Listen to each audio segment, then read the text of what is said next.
Hi, everybody. Thank you for coming. I'm Eric Jaffe. I'm the chairman of the Free Speech and Election Law Practice Group, and welcome to our breakout session today. I would also just like to thank the Federal Society for supporting the practice groups and all the staff for putting this together. My job here is going to be very simple. It's to encourage you, if you like programs on the First Amendment on election law, I encourage you to look at more of our stuff from the practice group, perhaps join the practice group. If you have things you want to contribute to the practice group, we're always looking for new authors, new speakers, so there's my encouragement. My only other task today is to introduce our moderator, Judge Jerry Smith. Judge Smith is a graduate of Yale Law School. He, from the era of both Bill and Hillary and Justice Thomas, yay! In several overlapping years. He was appointed by Ronald Reagan to the bench in 1987, I believe is correct, and has a number of, set forth into the world a number of law clerks to do good in his stead, well-trained and well-regarded, including folks like Ilya Somin, Todd Zwicky, Dana Berliner, who I suspect many in the audience know, as well as our opening speaker, Senator Tom Cotton. So without further ado, I would like to introduce Judge Smith, who will then introduce the rest of the panel and take it from there. Thank you very much.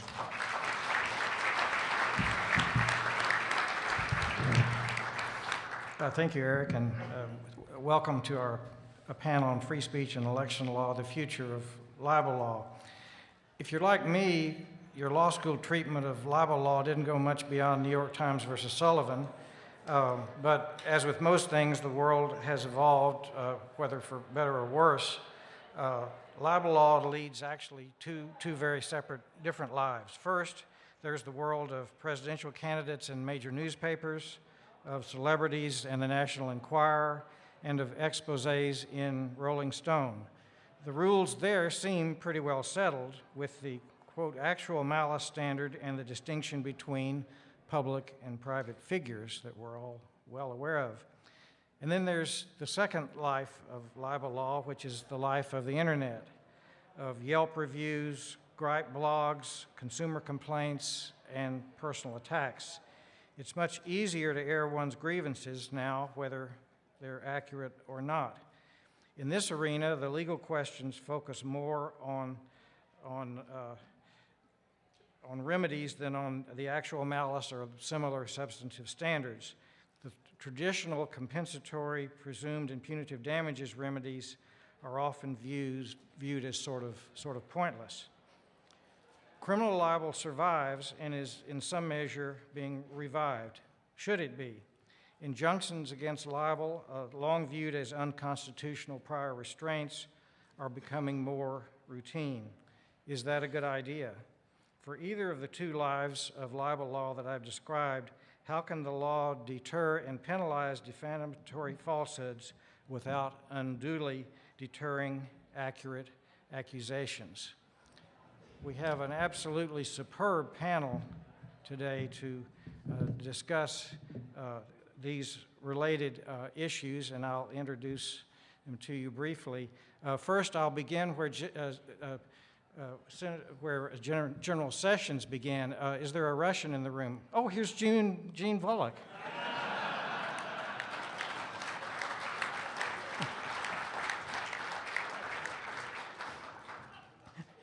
Eugene Bullock is the Gary T. Schwartz Professor of Law at UCLA's School of Law and has been there since 1994. Professor Bullock was born in the USSR and immigrated to the U.S. at age 7. He graduated from UCLA with his bachelor's degree at age 15 in 1983 and his JD in 1992. He's the author of several textbooks on the First Amendment. He's the founder of the Bullock Conspiracy, a blog affiliated with the Washington Post and operated by law professors and lawyers, and I have to say I read it regularly, if not absolutely daily. He's also filed briefs and argued in numerous state and federal courts. He's one of the most cited law professors, having even been cited by Justice Scalia in a Supreme Court opinion. He served as a law clerk for Justice Sandra Day O'Connor and served as a clerk to Judge Alex Kaczynski of the Ninth Circuit Court of Appeals. We also have Libby Locke, a founding partner of her law firm, Claire Locke LLP, which specializes in commercial litigation and defamation suits. She devotes her practice to representing clients facing high-profile reputational attacks and litigating complex business disputes. She's an adjunct professor of law at Georgetown, is a former partner at Kirkland & Ellis. She also has extensive experience handling complex litigation in state and federal courts. She devoted approximately half of her practice to litigation and has extensive experience handling appeals and amicus briefs in state and federal court. In 2014, she was named a Rising Star by Super Lawyers magazine. Professor Locke is a 2005 graduate of Georgetown Law Center, a former law clerk on the U.S. Court of Appeals for the Fifth Circuit, where she clerked for my colleague Reese Barksdale, and she received her BA at NYU. Rod Smola is a dean and law professor at Widener University, Delaware Law School. He previously served as president of Furman University, as a dean for both the University of Richmond Law School and Washington and Lee Law School. As an active litigator, he's presented oral arguments in state and federal courts, including the Supreme Court. His many service activities include 8 years as a director of the Media General Corporation. He served on the executive committee of the board of the American Arbitration Association and has an appointment as a commissioner on the South Carolina Commission on Higher Education. He's the author of Free Speech in an Open Society, and also of Deliberate Intent, A Lawyer Tells the True Story of Murder by the Book, which was turned into a movie. He earned a bachelor's degree from Yale and his JD from Duke University, where he graduated first in his class, and he and I, of course, are hoping that Yale will beat Harvard tomorrow. Paula Levy is an attorney with the Public Citizen Litigation Group. He's worked as a law clerk to Judge Wade McCree on the Sixth Circuit and was special assistant to the Solicitor General. He's argued 4 cases before the Supreme Court. Most recently, Mr. Levy has specialized in free speech issues arising on the internet. He's litigated cases in state and federal court about the identification of anonymous internet speakers. For several years, Mr. Levy chaired subcommittees of the American Bar Association's Intellectual Property section. He currently serves on the Legal Review Committee for the ACLU for the District of Columbia. He earned his BA from Reed College in 1973 and graduated cum laude with his JD from the University of Chicago. All right, we'll begin our discussion with the Russian connection, Eugene Bullock.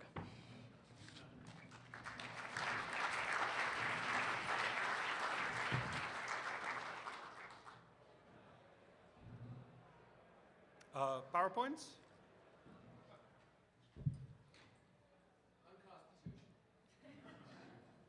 Joined. Yeah. All right, okay. So this is the 2 live slide, but it's not needed anymore. So let's move on. Okay. It's stuck. In theory. All right. So if you went to law school around when I did in the early 1990s, but I'd say give or take 10 years, if you asked what is the shape of the remedies side of libel law, there'd be a pretty simple answer. Civil damages. Huge debates. When can you get punitive, when presumed, when compensatory, what kind of mens rea, but it's all about money. It's all about civil damages. Injunctions, no, those are prior restraints. Equity will not enjoin a libel was the doctrinal rule in remedies law, as generally understood, dating back to the mid-1800s, if not earlier. Criminal libel was in near desuetude. This is as of the early 1960s, when you still use the word desuetude. In the commentaries to the Model Penal Code, that was very much assumed then. The thought was almost never happens. So that was the model, and I think that's the model we're still generally teaching our students, what we're suggesting is really going on. And that's a model that works moderately well when people with money sue people with money. Now, it's hard to win these cases, but in principle you might. And if you do, then you can get damages. And even if you're without money, well, it's never good to be without money. It's always better to be with. But if you are without money, maybe you could get a lawyer on a contingency fee. So that too will in principle work if you have a really strong case. But what happens if the libeler is without money and either you've got money, the plaintiff it does or doesn't, but the libeler doesn't have any money. The way this was dealt with in the past, generally speaking, was simply that people who didn't have money didn't have much access to the means of mass communication. So they couldn't really libel you. To be sure, they could write a letter to your boss. They could write a letter to your fiance. There were some cases about that kind of thing. So you'd have some such cases, but those would be relatively rare. And what's changed in recent years is now actually people without money can speak in a way that is very publicly visible. They can do it on their own blog, although usually the Google search won't much find it. But then they do it on other sites. RipOffReport.kr is one example. Lots of others like it. Some of them are mostly focused on business complaints, like RipOffReport. Some of them on other things. My favorite site name, just because it's so descriptive, is she'sahomewrecker.com. You can tell what's there, and it's posted by people to whom often civil damages mean nothing. It's not a means of compensating the plaintiffs if there's no money to be had. It's not a way in which you can finance a lawsuit by the prospect of a recovery that'll never happen. And this is in context of an article I'm writing. I thought it was an article about First Amendment law, but I realized it's an article about remedies. Subject, very important subject. Scholars these days, there are a few who focus on it, not so much, but it's tremendously important. And if you look at the Supreme Court's cases, there are generally cases about the substance. The cases may be about remedies in the sense of magnitude of damage. That law has not changed in 25 years. The last Supreme Court case really on libel law was Masson versus New York Magazine.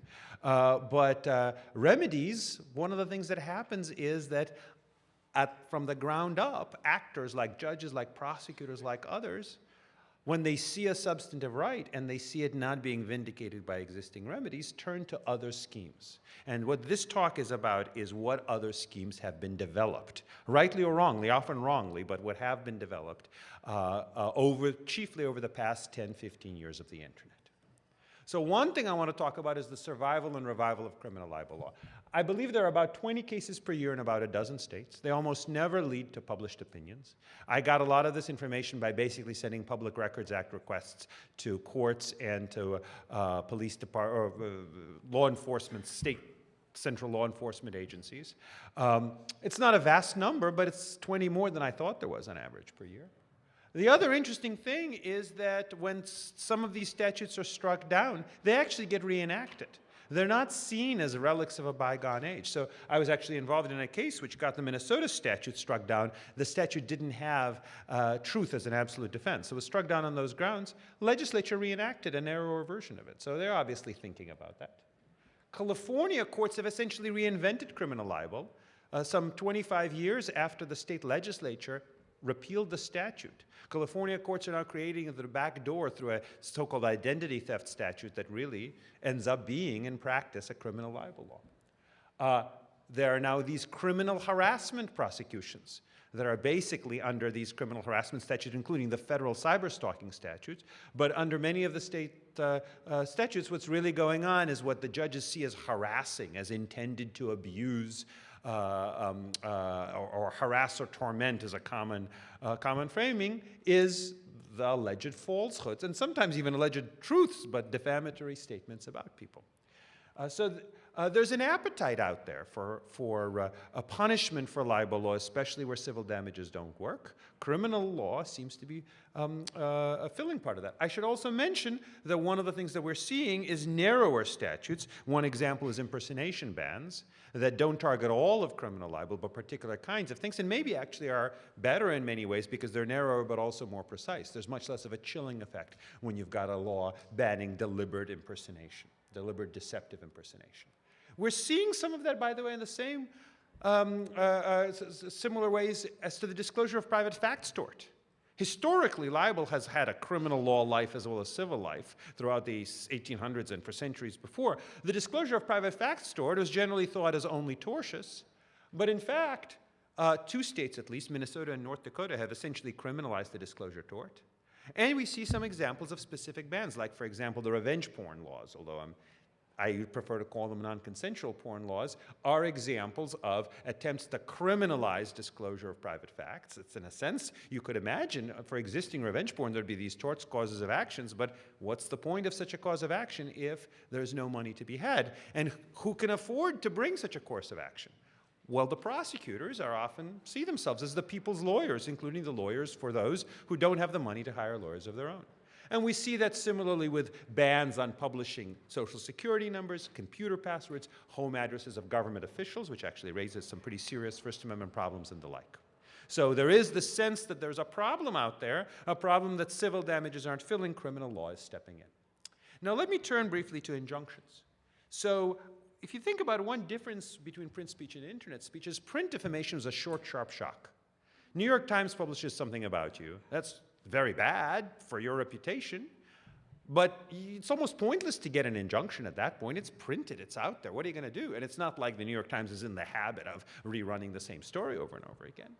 Internet defamation, though, is persistent damage. Something that's posted about you can be out there doing a little bit of damage every day. So injunction feels like a more natural remedy. And in fact, that's what we're seeing, my guess is hundreds of times a year throughout the country. Here's an example of one injunction. Avenger 213, this is obviously an injunction against anonymous commenter, is permanently enjoined from publishing or republishing any statements whatsoever with regard to the plaintiff. Any statements, not just defamatory, but any statements. And we see the use of harassment orders. Again, there's this criminal harassment law, which in principle is different from defamation, but is often playing the same role, that injunctions barring comments about a police officer, about this is a state government official, about a city town council member, very broad injunctions, clearly unconstitutional, but I'm just reporting that this is what's happening.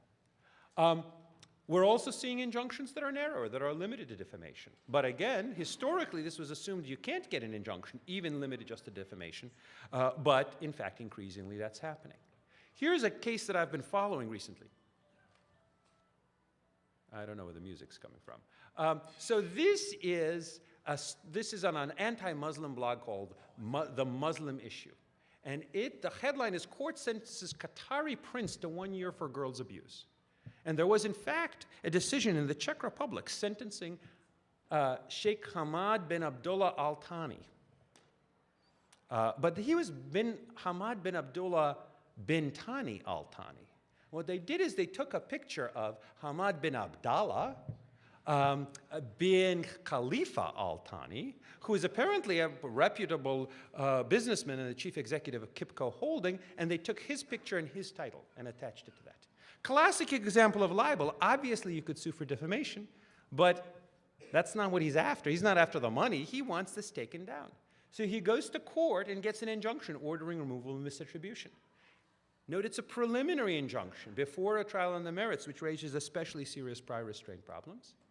Also purports to bind not just the author, but WordPress, Twitter, and Tumblr, who weren't named as parties, on the theory that they're aiding and abetting this, and also bind other blogs that copied the material.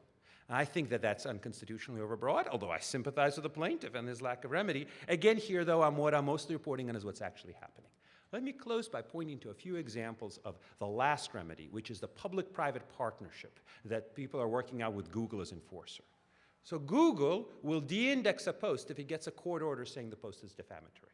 It won't decide for itself whether the statement is true or false, but if a court says it, Google is willing to de-index it. It's useful when defendants are anonymous or overseas or are unable to take down the post. So you get orders like this from a Houston court, your hometown.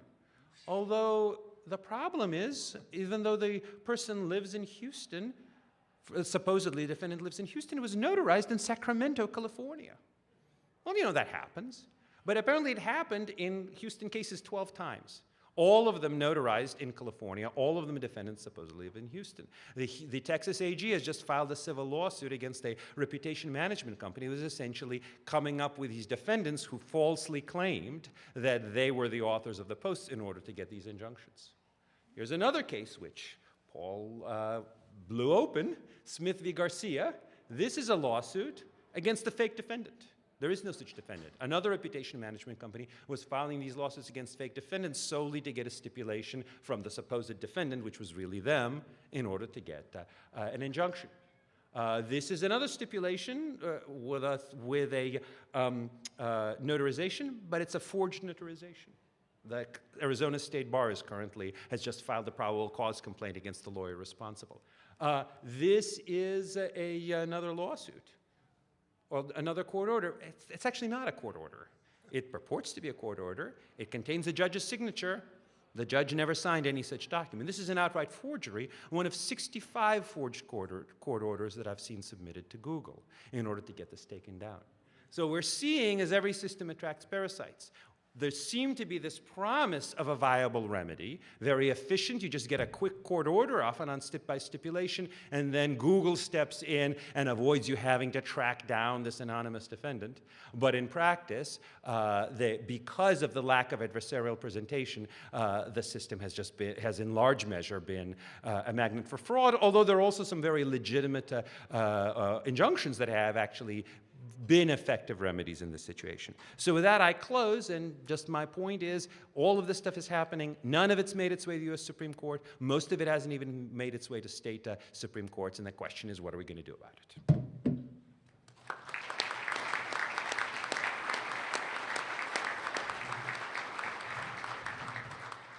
Well, that's a hard act to follow.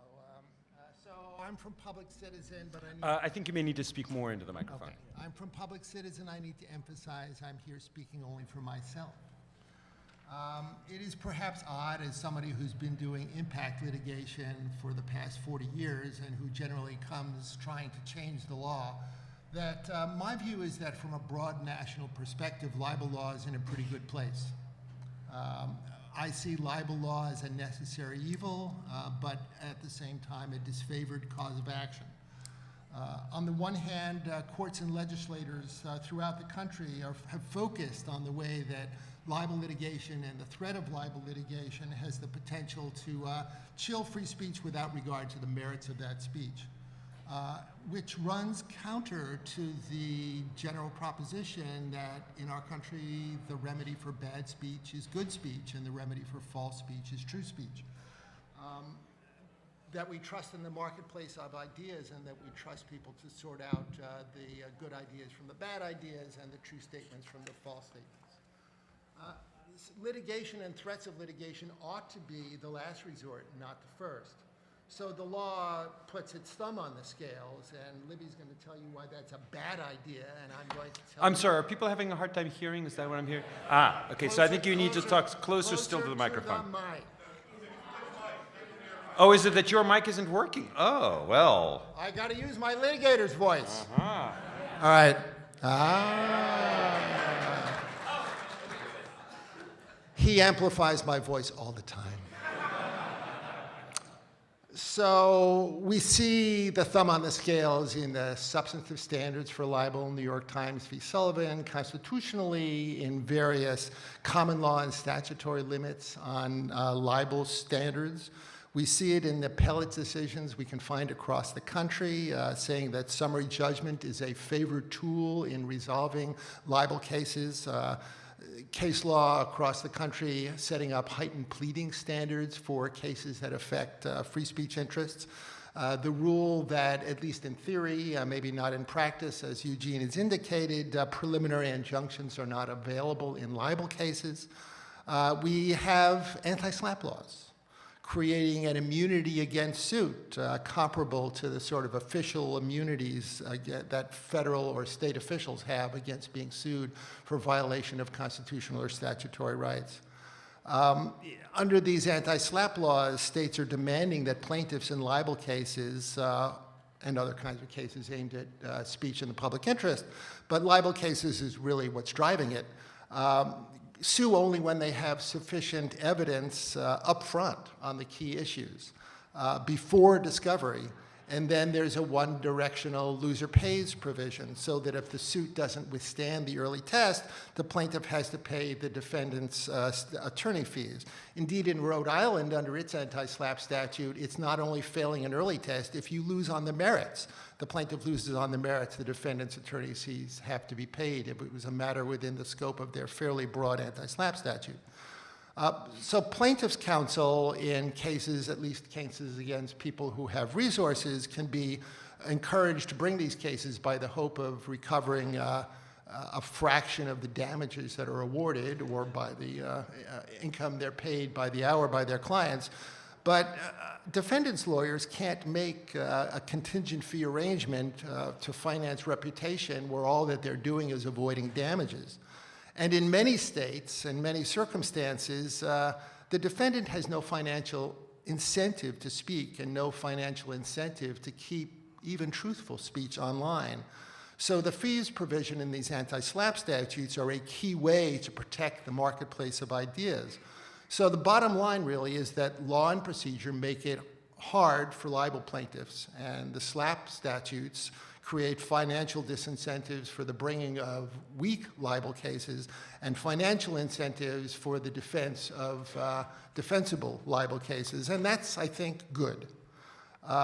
These screening devices play an essential role in the landscape of libel law. From my standpoint, representing consumers and giving consumers advice after they've received demand letters, I see lots of libel suits that are filed or threatened by businesses or local people who have access to lawyers who simply can't stand to be criticized, who overestimate the impact of criticism on some random blog or some individual Yelp post compared to their other 5-star reviews, where the likelihood of success is low, where there doesn't seem to be any real intent to actually take a case to trial and make proofs, and where it's hard to see how bringing the case and pursuing the case makes any sense from a financial perspective, given the cost of litigation and indeed given the Streisand effect.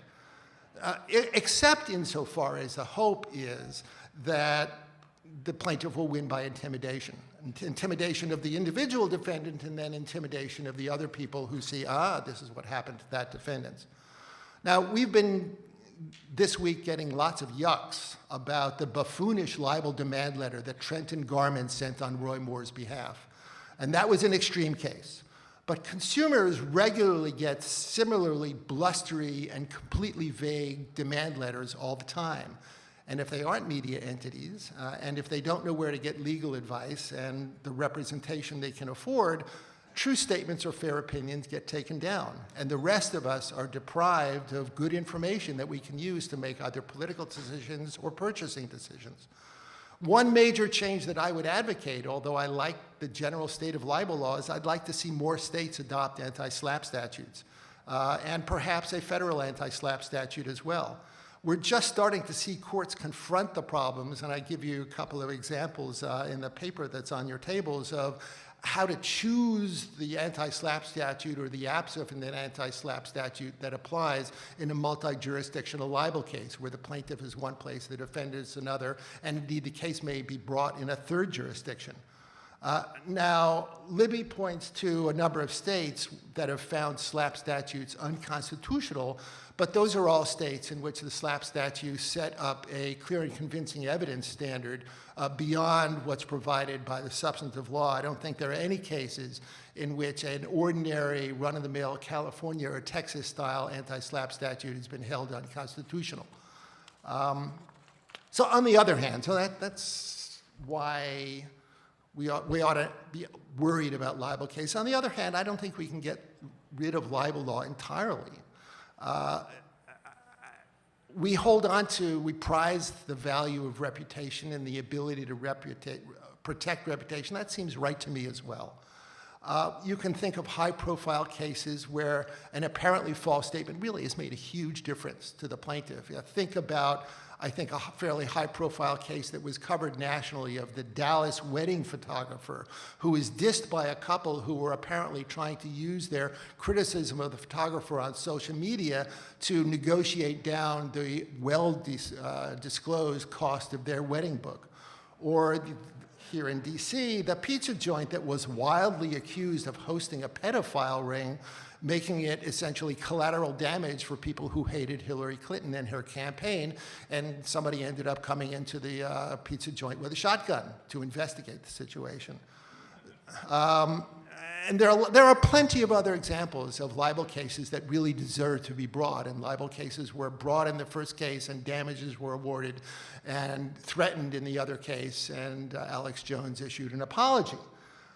Libel law, in short, has a useful role to play, both as a disincentive to deliberate lying and as a way of providing remedies to those who are genuinely maligned and genuinely harmed.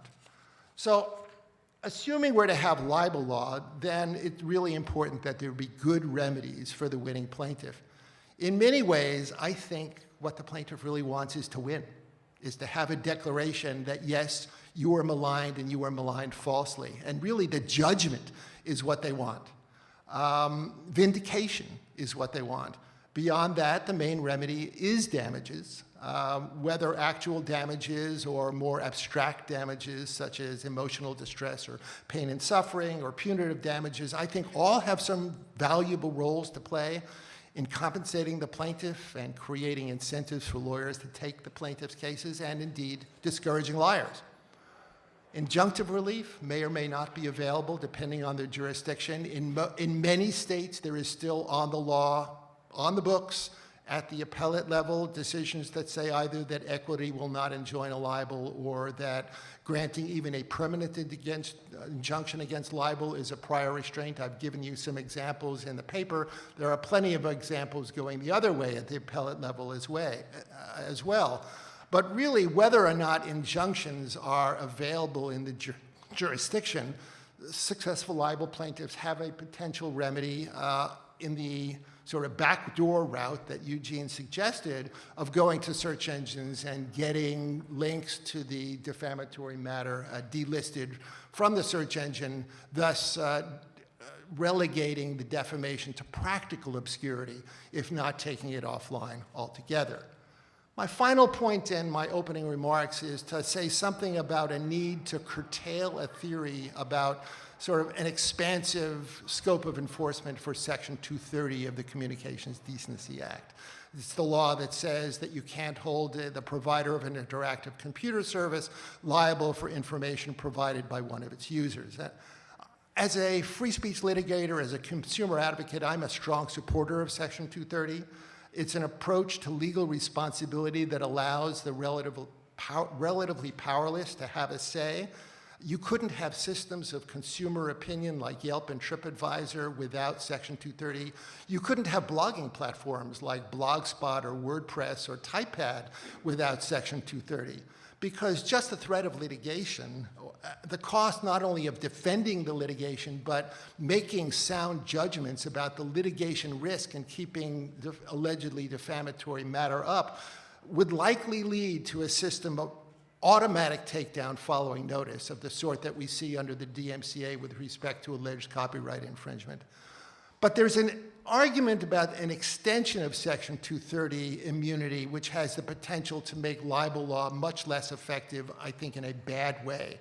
And this stems from a California Supreme Court case called Barrett v. Rosenthal, which holds that when a participant in an online discussion quotes a statement by somebody else in the process of expounding on whether they think the statement is true or false, Section 230 precludes liability based on the restatement, on the theory that one user of an interactive computer service can't be held liable, or in fact can't be sued, because it's an immunity from suit as well as an immunity from liability based on information provided by a different user of that interactive computer service. And I think on the facts of Barrett v. Rosenthal, that's probably the right decision.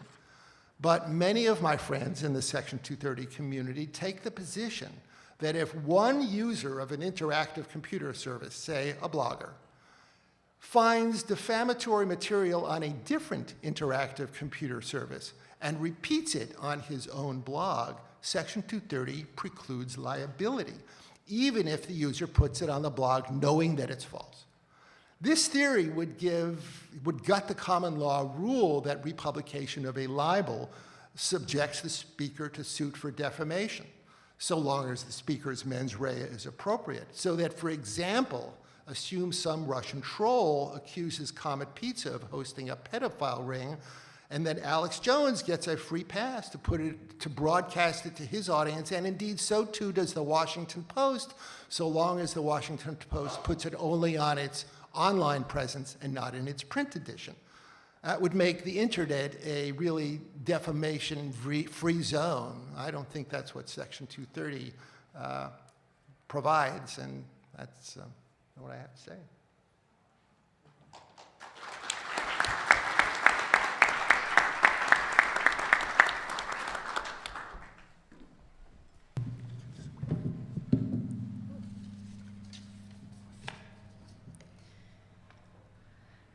In 2016, President Trump, then candidate Trump, made waves and a lot of controversy when on several stump speeches he talked about how he wanted to open up the libel laws when he was elected president.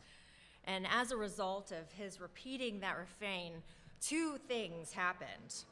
First, commentators and pundits came out of the woodwork and they were looking for someone, anyone, to come and talk and defend what President Trump had said about opening up the libel laws, and they looked around for plaintiff-side defamation lawyers, and they were pretty much left with me, because there aren't very many of us in the country.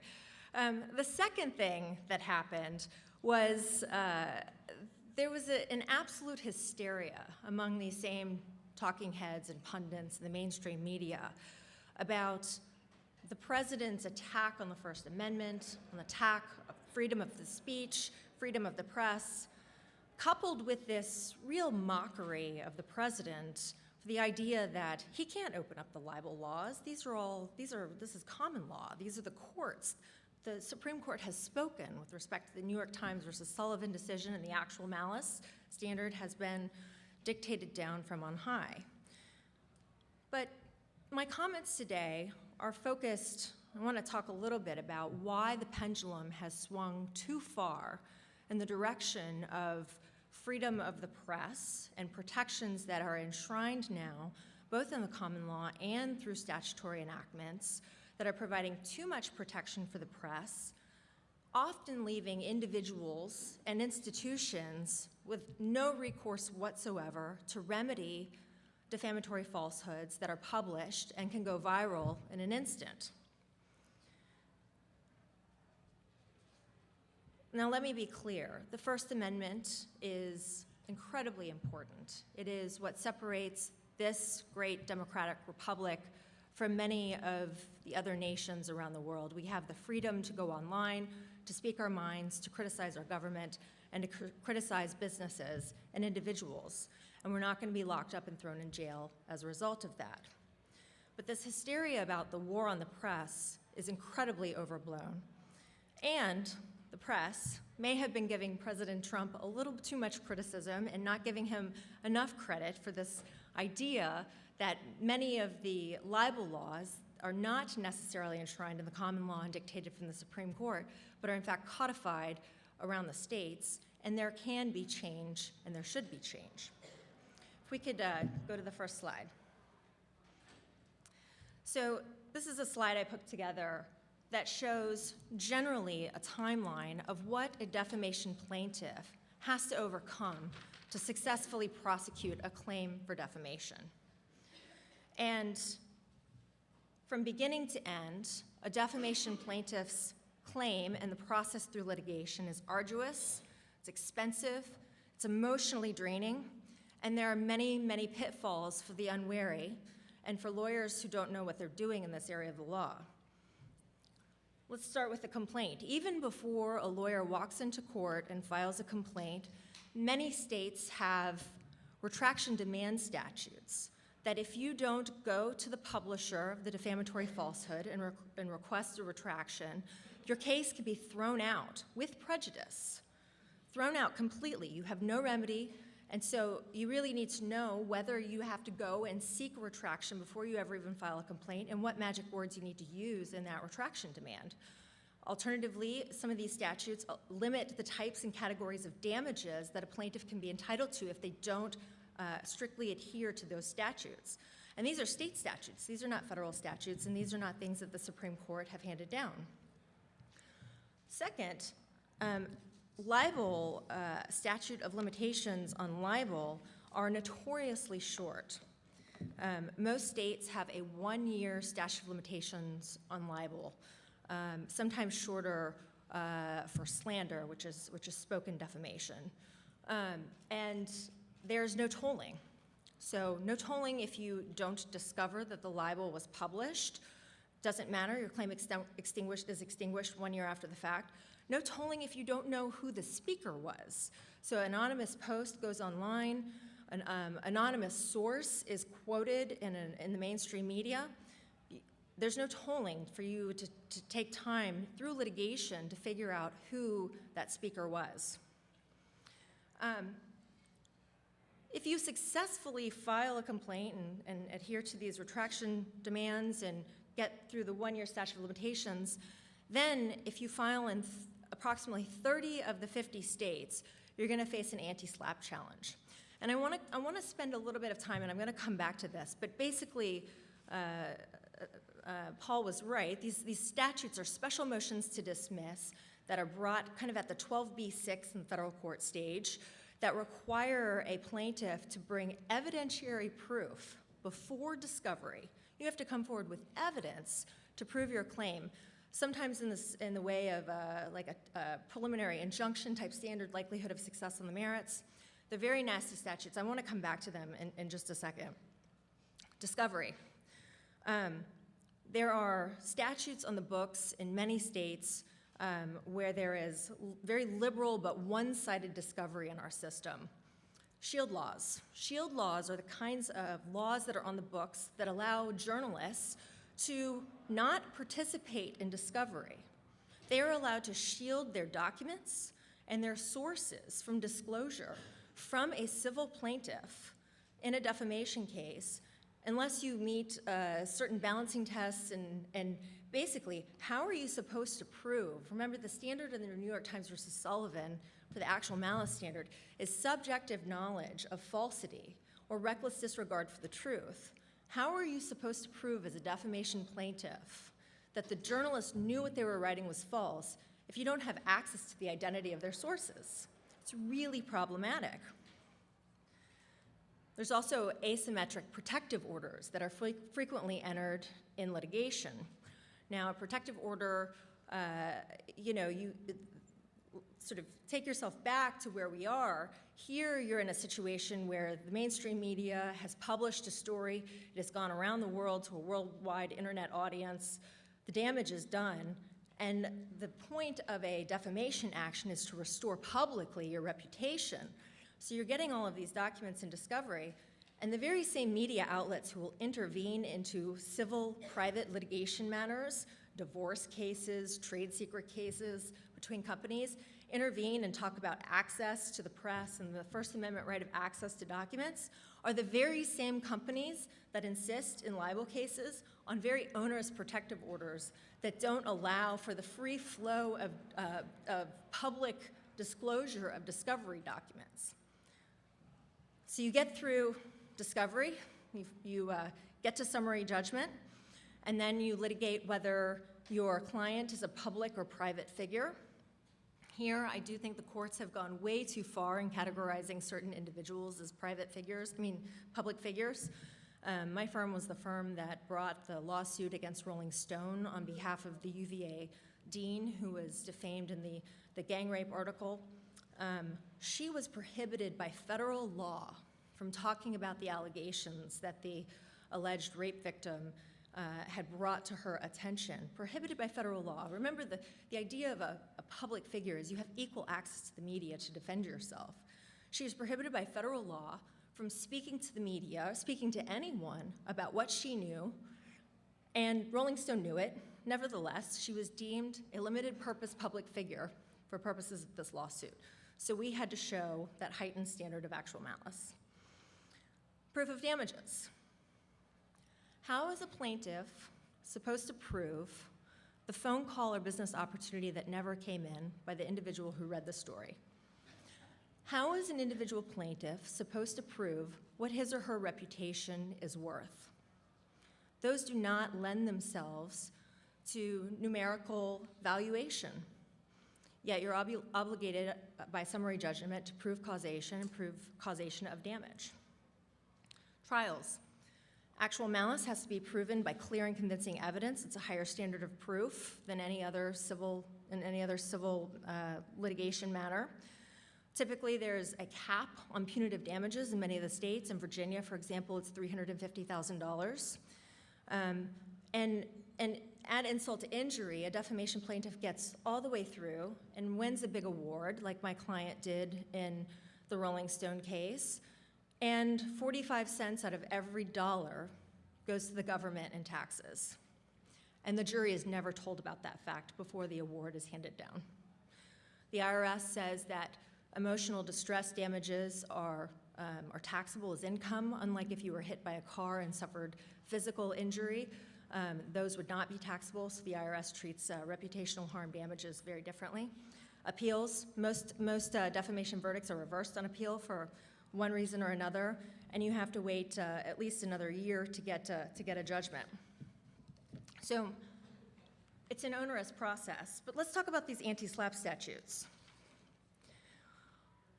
Then Chief Judge Kaczynski in the Ninth Circuit wrote a pretty scathing dissent when the question arose about whether the California anti-SLAPP statute should be applied in federal court. And he called this statute an ugly gash. And he said the California anti-SLAPP statute cuts an ugly gash through the orderly process set forth in the Federal Rules of Civil Procedure. Designed to extricate certain defendants from the spider web of litigation, it enables them to test the factual sufficiency of a plaintiff's case prior to any discovery. It changes the standard for surviving summary judgment by requiring a plaintiff to show a reasonable probability that he will prevail, rather than merely a triable issue of fact.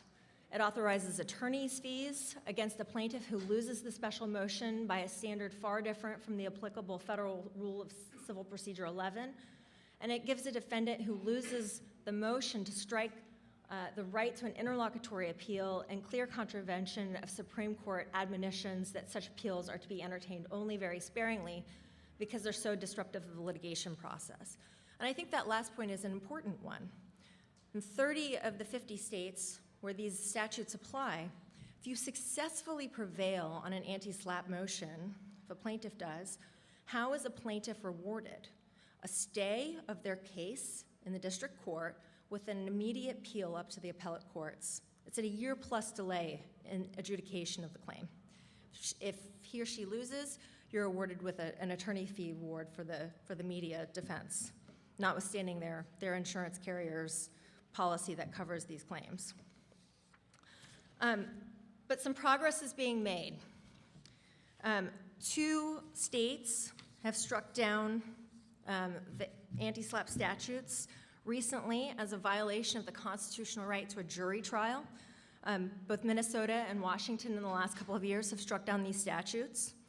And federal courts, especially at the appellate level, there's a pretty significant split in the federal appellate courts as to whether these anti-SLAPP statutes apply in federal court. But the tide seems to be turning, that they're not and they should not be applied in federal court. In 2015, in the Abbas case, the D.C. Circuit said that the D.C. anti-SLAPP statute will not apply in federal court, and the underlying reasoning because it imposed a summary judgment standard at a 12B6 stage in the litigation, and that underlying rationale was affirmed in the Mann case just this past year. And in the Southern District of New York, just this year, in a litigation that was consolidated, the Gawker bankruptcy, the federal bankruptcy court held that the California anti-SLAPP statute conflicts with Rule 56 and would not apply in federal court. So while we're making progress in the federal courts, especially at the appellate level with respect to anti-SLAPP, there have been many setbacks in the federal courts when defamation plaintiffs are bringing claims and how these federal district courts are applying Iqbal and Twombly. One of the most recent cases, Governor Palin brought a lawsuit against the New York Times for an editorial that claimed that one of her campaign ads inspired Jared Loughner, his shooting of Gabby Giffords, Congressman Giffords, in Arizona, when in fact there was no such connection and there was no such inspiration, and the New York Times had previously reported the exact opposite of what their op-ed had published. Now, in this case, this was on a 12b6 motion to dismiss. The New York Times came in, said, you have to dismiss this, no allegations, no sufficient allegations of actual malice. And interestingly, Judge Rakoff of the Southern District of New York held an evidentiary hearing at the 12b6 stage on plausibility. And he did so for a couple of reasons, some which were appropriate and others which were not. First, the New York Times published the editorial under the New York Times editorial board name, and so the individual who wrote the article was not disclosed to the public, and Ms. Palin's counsel did not know who wrote the editorial. So Judge Rakoff said, and I think this was improper, he said, it's not enough to allege that the institution, the New York Times, who was the defendant in the case, didn't have subjective knowledge of the falsity of the statement. You actually have to prove that the individual who wrote the article had subjective knowledge of the falsity of the article. I don't think that's supported by New York Times versus Sullivan, but assuming that that was his view of the case law, it was then appropriate to allow at least some limited discovery into who the author of the article was. But Judge Rakoff went a step further. Judge Rakoff went a step further and actually weighed evidence and said that the standard that the reporter had engaged in behavior that was more plausibly consistent with making an unintended mistake than correcting it with acting with actual malice. So he was weighing plausibility as opposed to the Boolean equation of whether it was or was not plausible. So I'm going to wrap it up there, but thank you very much.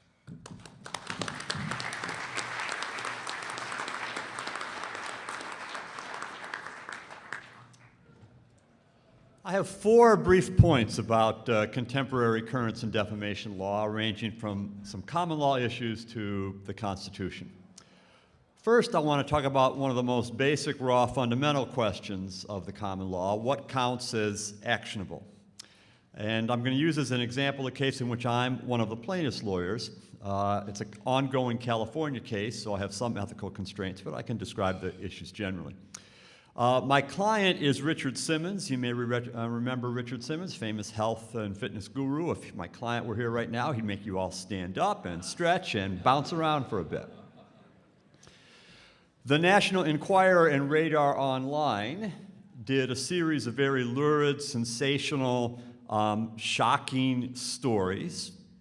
Their own headlines called them the shocking story, in which they revealed to the world that Richard Simmons has become a woman, that he has undergone castration, consultation surgery, had breast implants, hormone therapy, and now calls himself a woman.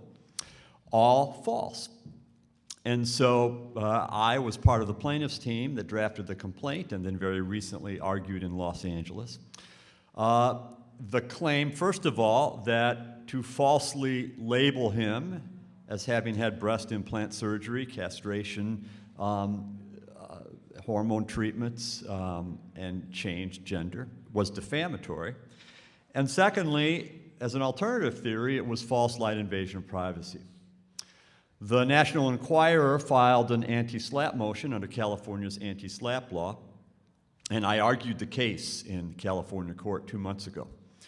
The issue is fascinating. The National Enquirer says, as a matter of law, it cannot be defamatory to label someone falsely as transgender, relying on modern cases that say it cannot be defamation to falsely label someone as being of a race that they are not. So you cannot sue someone if you're white for being called black. You can't sue someone if you're black for being called white. And the National Enquirer said the same applies here.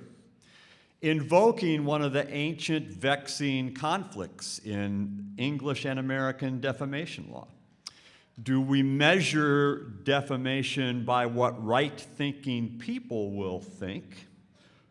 Or is it enough, as the Restatement of Torts suggests, that a respectable and substantial minority would think less of you? That was the view of Oliver Wendell Holmes and the view of Learned Hand, but cases in the United States, as in England, have been all over the place for 100 years.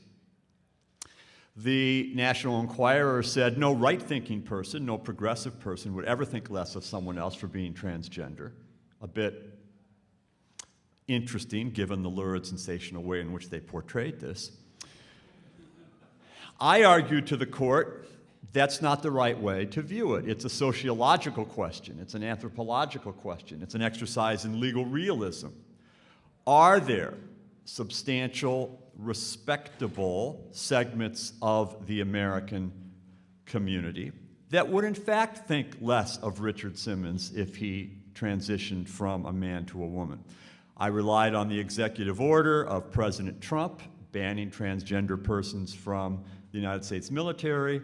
I relied on a massive amount of evidence documenting the discrimination that many transgender people endure, relied on the controversy in North Carolina over transgender rights, and cited to the court the fact that in many federal and state decisions, transgender status is not a protected class for the purposes of civil rights laws. Even so, we lost. The court ruled as a matter of law, it cannot be defamatory to label someone transgender. The alternative theory was that if not defamation, it's the classic example of false light invasion of privacy, which doesn't require reputational injury. It merely requires that the falsehood be the kind of falsehood that would be highly offensive to an ordinary reasonable person.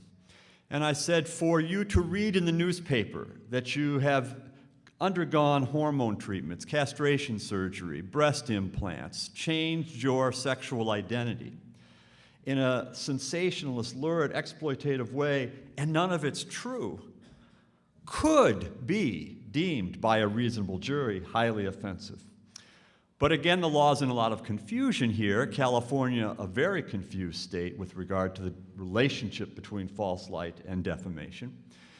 And the court accepted the National Enquirer's argument that if it fails as a defamation claim, it has to fail as a false light claim, and therefore both causes of action have to be dismissed. So the case was lost.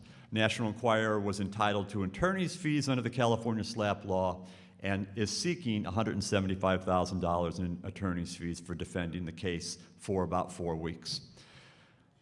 It's on appeal. We'll see what happens. Second recent development I want to talk about is what I'll call the Twitter defense. This also involves an ongoing case in New York. The case was brought by Sherry Jacobus, who was a consultant for Republican political candidates and then appeared often in the early raucous days of the Republican race for the Republican nomination for president as a pundit and commentator on CNN, Fox News, MSNBC, and so on. She wasn't a surrogate for any of the candidates. She would say good things and bad things about any of the 15 or 20 that were in the race at that point, including candidate Trump. She would say positive things about him, negative things about him. Because of folks that she knew, she was approached by the Trump campaign to see if she'd have an interest in joining the campaign as the communications director for the campaign in its early days. So she went and she had some talks with Corey Lewandowski, the campaign manager for now President Trump, and others high up in the early sort of incipient stages of the Trump campaign. But it didn't work out. In fact, she withdrew as a candidate because she had difficulty dealing with Corey Lewandowski, and she couldn't imagine herself working with him. She didn't like his personality, and so she took a pass. Then she appeared on CNN again, appeared on Fox again. On the Don Lemon show on CNN, she critiqued something that candidate Trump had done. I think it was the refusal to participate in the Iowa presidential primary debate. The next day on the Morning Joe show on MSNBC, Corey Lewandowski called in and said, you can't trust a thing Sherry Jacobus says. She is biased because she came looking for a job from us. We turned her down, and now she's turned against us. And then later, in 2 tweets, candidate Trump tweeted about Ms. Jacobus. She came begging to us for a job. We turned her down. She went hostile. What a dummy. 140 characters, elegantly composed. It's almost a haiku. Almost a haiku, yeah. So she sues for defamation, and the issue is another ancient doctrine, common law and constitutional law, the distinction between fact and opinion.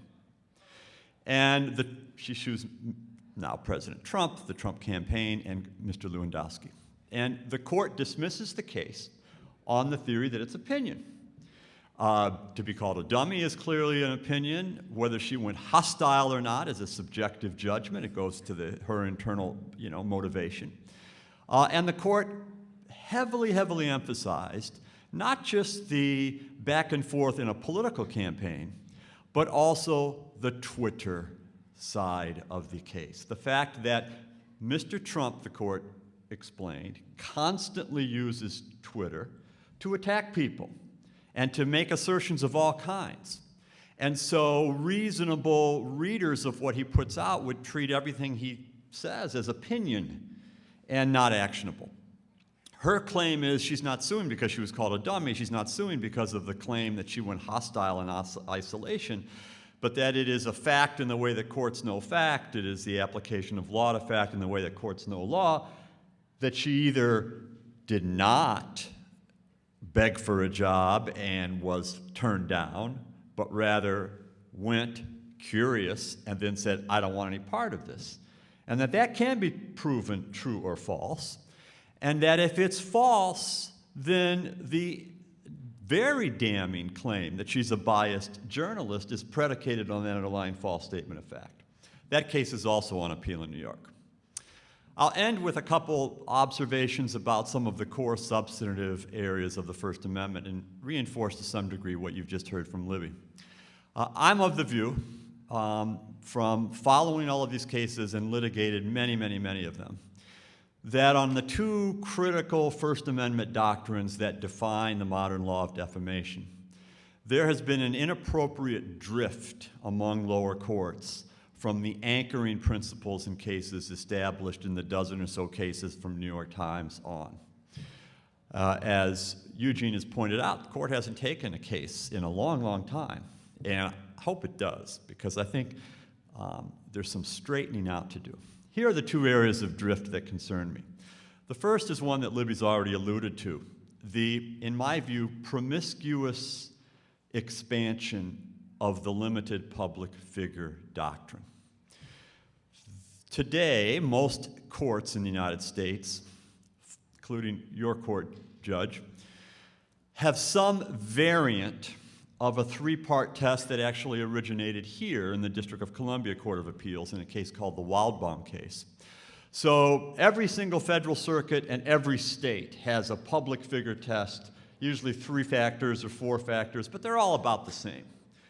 They look at whether there was a pre-existing controversy, a public controversy. They look at the plaintiff's role in entering that controversy to attempt to influence its outcome. And they look at the extent to which the defamation is connected to that role in that controversy. Well, if you think about those 3 factors, they're very malleable. They're accordion-like. Depending on how broadly or narrowly I define the public controversy, I will sweep many people within the net or fewer people. Depending on how significant the plaintiff's role in the controversy must be, I will have more public figures or fewer public figures. and then deciding how close the defamatory statement must be to that role in the controversy is also very malleable. And I think on 1, 2, or 3 of these factors, there has been an expansiveness, a lack of discipline, a lack of rigor, so that I am absolutely certain, routinely today, in many, many, many state and federal courts, individuals that I guarantee you the Supreme Court of the United States would have called private figures are being declared public figures. The Supreme Court decided 4 public figure cases: the original Gertz case, Firestone, Woolston, and Hutchison versus Proxmire. In all 4 cases, they found the plaintiff to be a private figure. And Exhibit A is Gertz itself, a well-known activist, liberal, Chicago, civil rights and civil liberties lawyer who had been involved in a controversial case against the Chicago Police Department alleging police brutality, is labeled by the John Birch Society to be a communist. The Supreme Court says Gertz is a private figure. Well, you can juxtapose that holding with many, many, many holdings that you've seen in the last 10, 15 years, and you can't reconcile them in my view. Last point is another drift, and it involves what is often in public figure litigation, in which the client is a public official or a public figure, the showdown that matters, which is the motion for summary judgment.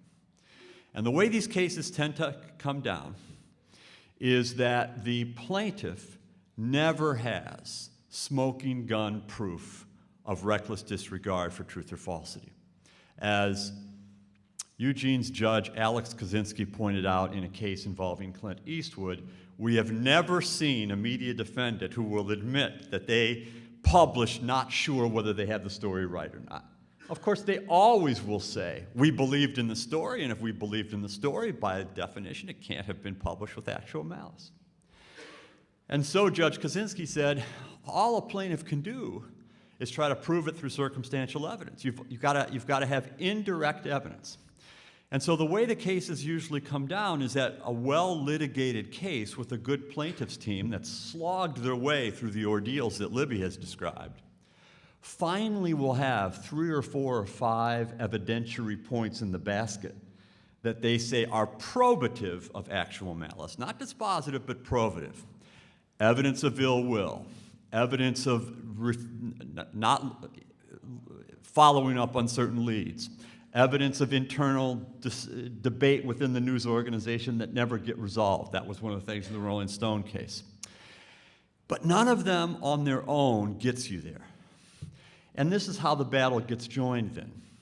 What many, many courts will do is take the plaintiff's case, actual malice argument by actual malice argument, and take it apart one by one in a kind of divide and conquer strategy. You get a 0 for this one, you get a 0 for that one, you get a 0 for, you end up being 7 zeros, you can't possibly go to a jury. I've been on the side of arguing the opposite proposition, as Libby has as well, which is that's really not the way to think of it. The way to think of it is this is probative, it's suggestive of the possibility of actual malice, it's suspicious, so is this, so is this, so is this. What are juries for? And cumulatively, they reinforce one another.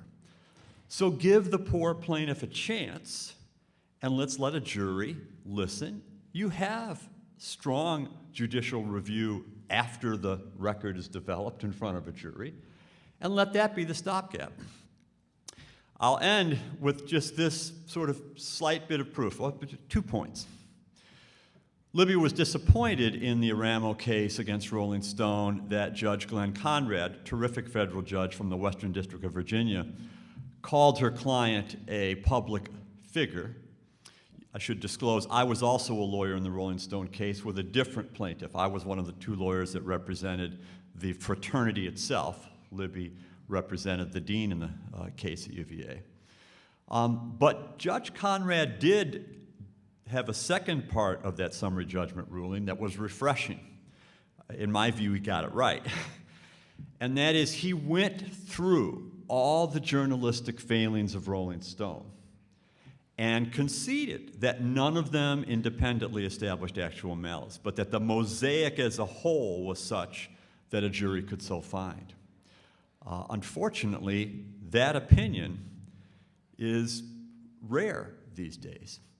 And so I think the Supreme Court struck a great balance in New York Times and Gertz and the subsequent cases. But I think there's been a drift. It's like we've got a substitute teacher and everybody's acting out. No offense, Your Honor. And the really important balance that's struck, not only in the protection of human dignity and individual reputation, but the sort of protection of the integrity of our discourse, the distinction between truth and falsity, is being lost. Thanks.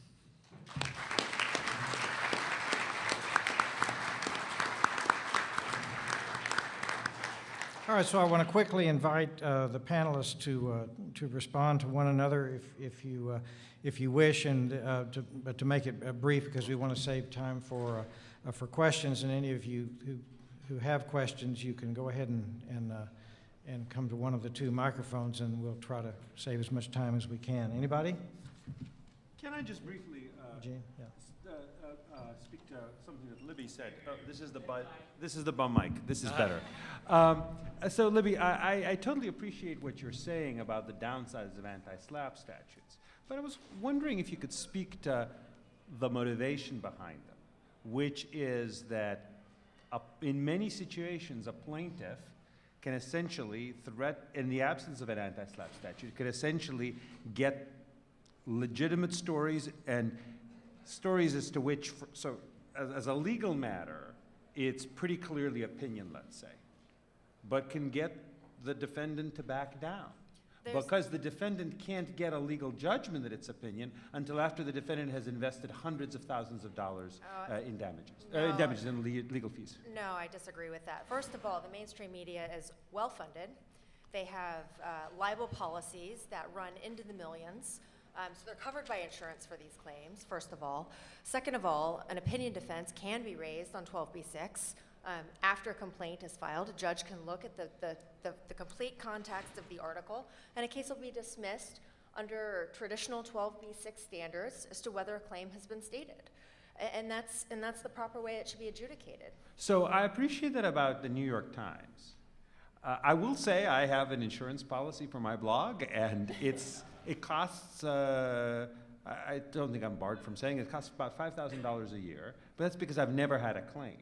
I know that if I have a claim, even the insurance company defends it and it'll win, I'm not sure I'll be able to get it the next time. So my sense is that that's not uncommon for many smaller time publishers. Either they don't have insurance or they can't really afford to call up the insurance company. And relatedly, so I appreciate that you could, in theory, go and get it thrown out. But if there's no fee shifting, it could cost you tens of thousands of dollars to get it thrown out at the outset. And then if you lose, precisely because there's no interlocutory review, if this one judge holds against you, you have to go through the entire trial and pay for the entire trial, and then eventually maybe you'll prevail and appeal. That does seem to create a pretty substantial chilling effect on speakers. But look, I think the market can play a significant role here. Defamation plaintiffs also have to pay legal fees, and if there's a meritorious case and they value their reputation enough to put dollars behind this, I heard in your presentation you talk about contingency-based fee agreements for defamation cases. Let me tell you, that doesn't happen, at least not very often. These are very difficult cases to win. They don't lend themselves to high economic damages awards, and the outcomes are far from certain. And so you just don't have plaintiffs' lawyers who are willing to take these cases on contingency fee basis. So my answer is a market-based one. If a defamation plaintiff believes in their claim and they get counsel who thinks that they have a decent claim, they're going to have to pay just as a publisher is going to have to pay for legal fees. That is the American system. We all pay our own lawyers' fees. And yet, sometimes, is this a good one? This is the good one. This is the bad one. And yet sometimes, No, that's It's not the good one? that's what Okay, I well. thought. And sometimes, I'm a litigator. And sometimes legislators decide that the economics of the situation require one-directional fee shifting, so that, under Title VII, an employer might have a great defense, a defense that comes within 49% chance of winning. It's not a frivolous defense. It's not subject to fees under Rule 11. But Congress has decided that in order to encourage lawyers to make themselves available in these types of cases, we ought to have fee shifting to change the balance of power. And I think what states are doing in the anti-SLAPP statutes is saying, there's a real problem. And it's certainly true that one of the main lobbying forces for these anti-SLAPP statutes is the press. But I think the really compelling cases for anti-SLAPP statutes are people like, the individual who's posting a review on Yelp and gets a demand letter which says, you've said a lot of false things about my client. You better take them down or you're going to be in court. And, the consumer has no ability to hire counsel. Maybe they put a mortgage on their house, I suppose. Any homeowner has defamation coverage under their homeowner's insurance policy, just FYI. Actually, my Public service experience, Libby, announcement. is that that's not correct. I've advised a lot of people. I certainly tell them, go look at their homeowner's policy. But most people aren't writing their Yelp reviews with defending a case in mind. Let's go ahead and move to a question I see. Yes. Hi, Paul And- Kamenar. Yeah, you identify yourself, what you're doing, and Right. be sure these are questions and not. Right, it's a excuses. two-part question, I guess, in terms to Professor Bullock there, in terms of remedies. You talked about civil damages, money damages, and that the injunction is limited to maybe taking down the site or something like that. But there could be the affirmative injunction to actually print the retraction, which is a pre-filing requirement anyway. The New York Times can print a retraction, that's number one. That's a remedy. And number two, in terms of reputational damages, doesn't that have to be an element of the offense you have to plead? In other words, if I were to say O.J. Simpson cheats on his taxes, and I know that's false, and I'm saying it maliciously, can he sue me? Because isn't he basically libel-proof? His reputation is so damaged enough, and isn't there a class of libel-proof type plaintiffs? So two very separate questions. So there's been talk for decades now of statutes that require a publisher to print not so much print a retraction, but print kind of a statement that yes, indeed, this story has been found to be false. I'm saying not a retraction, but a retraction suggests sincerity. It suggests that yes, I'm sorry. I now know that it's wrong. The publisher often won't be sincere in that, but in principle, you could imagine an order saying that. It's an interesting question to what extent the freedom from speech compulsions comes into play there, and that maybe even if you could be subject to liability for defamation, that you have to pay money, you can't be forced to publish something on your site or in your publication. My sense is that while there's been talk of these kinds of statutes, I don't know of any that have been enacted. Isn't that Miami Herald versus Tornillo? So Miami Herald was a right of reply statute. So it just said whenever you criticize someone, then you have to allow the other side this. But actually, I think it was maybe Justice White's concurrence that said, well, this leaves open the possibility that there might be some of these statutes requiring the publication of these kinds of retractions following, say, declaratory judgment or some such. But I just don't think it's been. I don't think it's been tried. I don't think there's been a statutory authorization. As to the judgment-proof defendant doctrine, the theory is if somebody's reputation is so bad that anything you say about them won't actually diminish the person's reputation anymore because everybody already thinks they're the lowest of the low. You can't get lower than lowest of the low, so therefore no damages. My sense is while it's been talked about, it's actually rarely prevails. And in particular, in many situations, just on the facts, somebody could be a murderer, but calling him a child molester, not the tax cheat, but a child molester may actually worsen their reputation. I think judges at the very least are reluctant to throw out those claims at the outset, although my guess is if he gets before a jury, the jury is going to award much less in damages to somebody like that. Am I right in my sense of the case law on that? Yes, there are very few libel-proof defendants. I do want to make one slight counter. I think when you actually get in front of a jury, all bets are off. And even people that you and I may think of as having a lot of flaws in their background, there's a human instinct. People don't like other people to say false things about them. Although it's hard to quantify reputational injury and emotional distress, that's a two-edged sword because it's hard to put a cap on it as well. All right, let me move then to the back microphone. Dean Smola, in your Richard Simmons case, can you argue on appeal that it's an issue of fact and that you should be entitled to put witnesses on the stand who are friends, acquaintances, family of Mr. Simmons and say, when I read this, I felt less of him, that damaged his reputation, and their judges are usurping the entire purpose of the jurors and participatory democracy?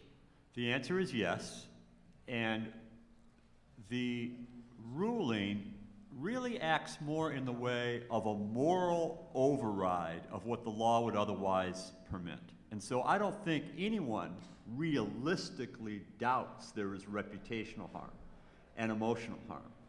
But the notion is the court can't be complicit in the endorsement of prejudice. And a real quick just point. The National Enquirer invoked the Charlottesville events on August 8th in its defense, saying, look how bad racism is. Look at how Charlottesville exploded. Yet we won't allow a defamation claim based on misidentification of race. And I responded back that race is one of the few places in the American experience in which to be a racist is so marginalized and that the law cannot be complicit in allowing a defamation claim to be based on that. Because remember, the formulation is a substantial and respectable minority, and respectable brings in a little bit of that. But I said Charlottesville teaches a different lesson, because overwhelmingly there was condemnation of the racists. And it's a free country, you can have whatever belief you want, but there is nothing like that societal consensus when it comes to gender identity. All right, the front microphone. To answer the previous question, the Michigan Supreme Court did find that Dr. Kevorkian was quote-unquote libel-proof. My inquiry Which is strange because, you know, I could imagine all sorts of things people would say about him that would actually make him look worse. I mean, what he did was a crime, but I mean, you call him a child molester, my sense is people who would sympathize with what he did wouldn't anymore. So my inquiry was this. At least a minority of jurisdictions, including here in D.C., at the D.C. level, have allowed tortious interference with contract to be used as an in-run around the libel requirement, even for information that is absolutely truthful. And I was wondering if any of the panelists have run into similar mechanisms for truthful information to get around the normal understanding that the information has to be false. Yeah, I didn't know that D.C. Did this. There have been attempts to say, well, there was one case in Minnesota where basically somebody was trying to organize a boycott, or not boycott, publicity campaign aimed at getting a government official fired. And he sued, saying this is tortious interference with my business expectations, and the trial court actually ruled in his favor on the grounds that, well, this is this deliberate attempt to damage someone in their business. There's not an adequate justification, end of story. Minnesota Court of Appeals rejected that on the grounds that you can't use the other torts as a way of doing an end run around at least the truth requirement. The reputational damage requirement, I think it makes sense that false light is specifically designed for situations where the damage is emotional and not reputational. But when it comes to the truth defense, it should be a valid one all throughout. So I think that's the emerging norm. But it sounds like some jurisdictions are still allowing that kind of end run. So we're going to try to squeeze in two more questions. Here's our logistical problem. When they set up for the reception tonight, the bar goes right here, and we don't want to slow them down. So We have priorities. James Wheeler, I'm curious, half of what I hear in the disagreement is it's a value of what's more valuable, and also I hear a frequency of what is the problem more often. You've both presented a lot of anecdotes, has anybody studied how often each of these problems occur relative to the other? Each of which problems? I mean, like the overreach and defamation versus the anti-SLAPP statutes causing problems for plaintiffs. You know, part of the problem is a lot of the overreach of defamation doesn't even make its way to court, right? It's the nastygram to someone saying, I'm a doctor, you posted a bad review of me, I'm going to sue you. And the speaker saying, I'm positive I'm completely in the right, but boy, I don't have the money. And how do you measure that? How do you count those? I see the reverse in my practice. I can't tell you the number of calls I get from clients who have, legitimate claims, defamatory falsehoods. We're not talking about just opinions or criticisms here. We're talking about real reputational attacks with factual statements that are false, that go to someone's livelihood, that goes to their reputation, that goes to their legacy. And they can't afford to bring the claims because either because they're located in a state where an anti-SLAPP statute is, and they can't afford the prospect of their own legal fees, let alone if they lose the press's legal fees. And I have a lot of clients who elect not to pursue litigation because it's just not a real viable path. My experience, Texas has an anti-SLAPP statute. Pretty strong anti-SLAPP statute that provides for sanctions, deterrent sanctions on top of attorney fees. And yet the wedding photographer case that I described is a Texas situation in Dallas where the plaintiff got a huge verdict. There's another case involving people who were criminally accused of rape, and then everybody jumped on the bandwagon on topics and started saying, yeah, they're guilty of rape, and then they were acquitted, and the couple sued, and they got a large verdict.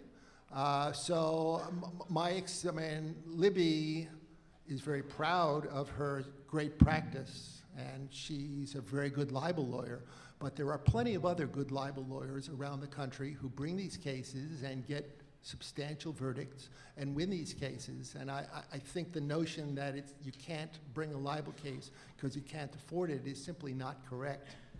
Okay, one final. Okay, Ron Rotunda from Chapman University. I'm curious about what you think about the libel suits we now have. Now it's against President Trump. Some years ago, there was the sexual assault case by Paula Jones against President Clinton, but part of that case was a libel case. That is, in the course of a press conference, he said something that defamed me. And the lower court dismissed it, then settled and never appealed. The lower court dismissed that as absolute presidential immunity because it was in the outer perimeter of the presidential duty to respond to questions in press conferences. Okay, so what is your question? Does that apply to presidential candidates, or should it?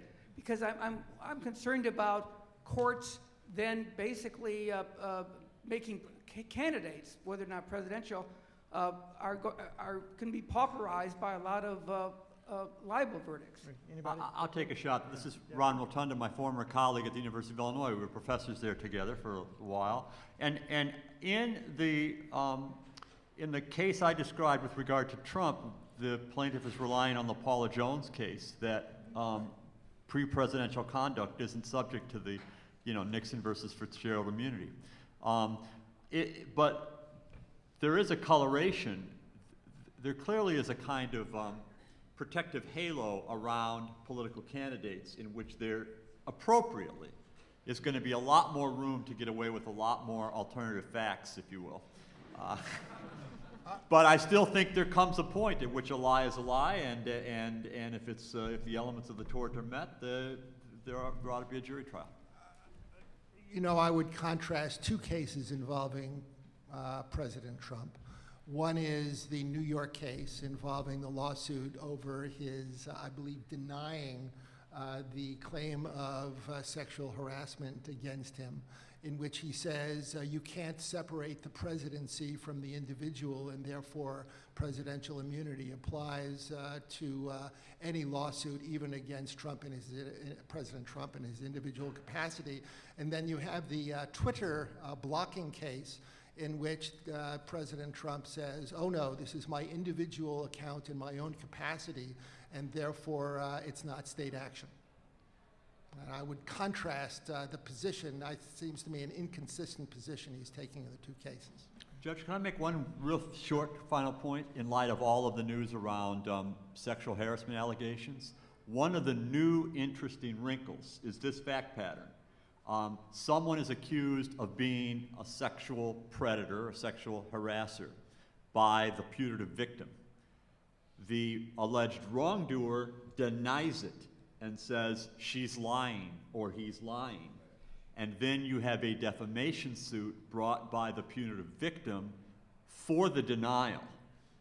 The implication being you're being called a liar and someone who would make up, and there's a real wave of that. Bill Cosby, a number of these prominent cases, that's another new cutting edge. Let's thank this terrific panel for this.